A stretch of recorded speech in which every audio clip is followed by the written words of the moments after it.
오늘 그 뭐 부동산에 대해서 얘기를 좀 해보려고 하는데 네. 이런 기사가 있더라고요. 네. 이게 잡코리아에서 보도 자료를 뿌렸던 것 같은데 네. 이 직장인들이 평생 얼마가 있으면 부자라고 생각을 했을까 이거거든요.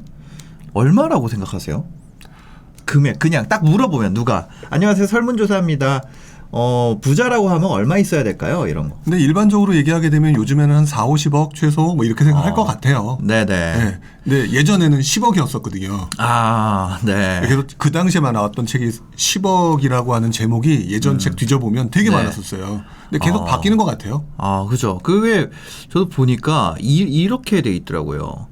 그 기사에 보니까 네. 이게 뭐 보도자료를 뿌렸기 때문에 한번 보여주세요. 여러 기사가 이거 관련된 기사가 굉장히 많아요. 네. 근데 또 거의 비슷한 제목으로 다 많이 나왔는데 직장인들은 40억 있으면 부자라고 생각하고 내가 평생에 모을 수 있는 돈은 그쵸 40억 있어야지 부자라고 생각하고 20대 직장인이 생각한 금액은 39억 평균 30대 직장인은 41억 40대 직장인은 39억 지금은 40억의 시대인 것 같아요. 20대건 30대건 40대건 40억. 재밌는 거는 올라가면서 나이가 올라가면서 네. 금액이 더 많아지네요. 필요한 금액이. 그래서 보니까 평균 이제 이게 그거고 내가 모을 수 있는 거 보면 20대 직장인의 재산 목표는 10억. 여전히 이제 10억이고 30대 직장인은 8억. 40대 직장인은 13억으로 40대 직장인들은 이제 목표를 굉장히 긍정적으로 상당히 긍정적으로 보고 30대는 좀 어렵게 보고 20대는 또 30대보다 더 많이 모을 수 있다고 생각을 하는 것 같아요. 아무래도 시작하는 입장이기 때문에 의지가 좀 강해서 그렇지 않을까요? 하여튼 그래서 이게 좀 재밌는 기사 같아서 네. 원래 오늘 이거를 다루려고 한 건 아닌데 네. 경제 M이었나? 그 보다가 이게 있어서 네 보면은 그 실제 이용하는 재테크 방법 내가 목표로는 10억 정도를 목표로 하는데 지금 그 10억을 달성하기 위한 방법이 예적금 등 금융상품이 61%. 그렇죠. 이게 10억을 달성하기 위한 전략이고 두 번째가 주식 투자. 그리고 세 번째가 펀드. 생각보다 이게 없어요, 부동산이.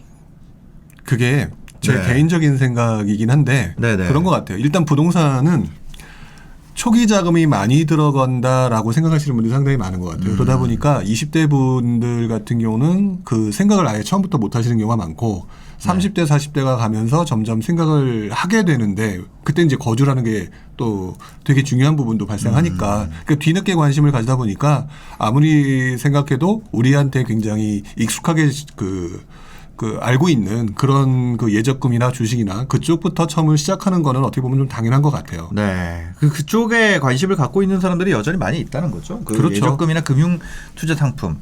그래서 생각보다 부동산에 대한 그 관심을 갖고 있는 사람이랑 네. 그러니까 부동산에 대해서 들어본 사람이랑 부동산에 대해서 각 잡고 공부해 본 사람이랑 네. 실제 부동산 투자하는 사람이랑 수가 따져보면 생각보다 그렇게 많지는 않다.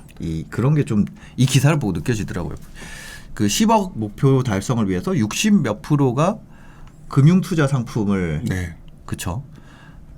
금융 투자 상품이 아니라 예적금으로 네. 달성을 하려고 한다라는 기사를 보면서 맞아.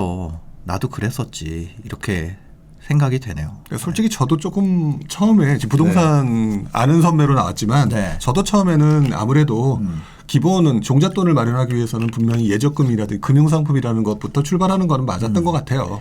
부동산 하려면 최소 한 얼마 정도 있어야 돼요? 근데 그게 지금. 얼마라고 말하기에는 네. 시기마다 조금 다르긴 한데요. 소액으로 투자할 수 있는 방법도 분명히 있는 것 같아요. 네. 근데 그거를 처음에 많은 분들이 부동산의 원래 가격 자체가 비싸니까 거기서 이제 흔히 말하는 대출 레버리지나 이런 부분을 많이 고려하지 못하다 보니까 좀 네. 접근을 못하는데 소액으로 투자를 하려고 한다면 종잣돈을 모으는 기간을 거쳐서 한 최소 2천에서 한 5천 정도로도 충분히 투자를 할 수 있는 5천. 네, 할 수 있게 된다. 그 부분은 네. 말씀을 드릴 수가 있을 것 같아요. 그쵸. 취득세가 일단 있으니까 네. 복비도 내야 되고 뭐 이것저것 하면 한 5천이 있어야 될 것 같아요. 그렇죠. 요즘에 또 조금 네. 그 세금에 대한 부담이 커졌으니까 그런 네. 부분이 있는데 나중에 또 지금은 이제 상승장이라서 약간 규제적인 측면이 강한데 그렇지 네. 않은 시기는 또 취득세라든지 양도세라든지 이런 게 조금 줄어들면서 네. 조금 부담이 적거나 그럴 수도 있을 거예요. 투자로서의 부동산은 조금 약간 그런 규제 없을 때 시작하는 게 낫지 않아요? 개인적으로 그 말씀이 맞다고 생각해요. 아무래도 접근하기는 편하다. 네, 네. 근데 재밌는 거는 그때 대부분의 초보자들, 부동산의 초보자들은 그 시점에는 또 안 들어오세요. 아니, 부동산에. 그러니까 제가 생각할 때 이거 제가 인터뷰하면서 느낀 거는요. 네. 실거주를 처음에 하나를 네. 구할 때 빡세게 공부하면서 하고 그건 시기에 상관없이 하는 거예요. 네네. 그러다가 사실 두 채를 간다라는 건 지금은 두 채부터는 취득세가 다르잖아요. 그렇죠.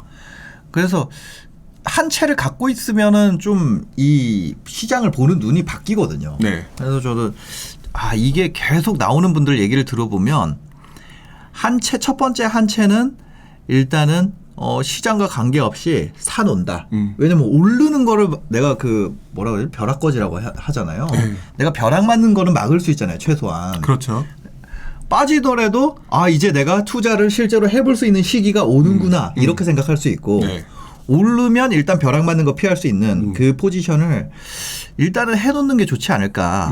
그래서 그 최소한의 공부를 하고 네. 일단 한 채, 그 다음에 실제 투자는 말 그대로 좀 이제 규제가 완화되고 사람들이 좀 관심이 없을 때 그때 하는 거는 어떤가 이런 생각도 들더라고요. 그러니까 저도 그 부분에 대해서 자주 말씀을 드려요. 네. 처음부터 들어오시는 분들이 항상 부동산을 내 집을 마련하는데 거기서 꼭 하나가 더 붙는 게 근데 이왕이면 더 높은 수익 이러니까 이제 못하는 거거든요. 네네. 그 마음에 드는 집은 다 비싸 버리니까 그렇기 때문에 지금 말씀하신 것처럼 집을 구하는 거에 대해서 거주를 위해서 구하는 그 집에 대해서는 일단 한 채를 구해놓고 그랬을 때 보면 이제 그 다음부터는 이제 주변이 보여요. 말씀하신 것처럼 그렇죠. 보이면서 누구네 집이 올랐고 누구네 집이 떨어졌고 도대체 왜 이러고 이렇게 관심을 갖다 보면 네. 이제 부동산 지식이 늘어날 텐데 특히나 이제 말씀하시는 것 중에 제일 중요한 부분 중에 하나가 남들이 관심을 안 가졌을 때 네네. 들어가야 된다. 맞아. 그런 것 같아요. 이거 되게 콩새맘 가든님께서 부룡님 뽀로로 닮으셨대요. 뽀로로요? 네. 좀 닮으신 것 같아요. 뽀로로를 그러니까 뽀로로를 조금 닮은 것 같아요. 뽀로로는 오래간만에 진짜 처음 듣는 얘기네요. 진짜. 그래서 한 채는 살 때 1%밖에 안 내잖아요, 취득세를. 저도 무주택이면 지금 해볼 만한 것 같아요. 근데 지금 여튼 그렇습니다.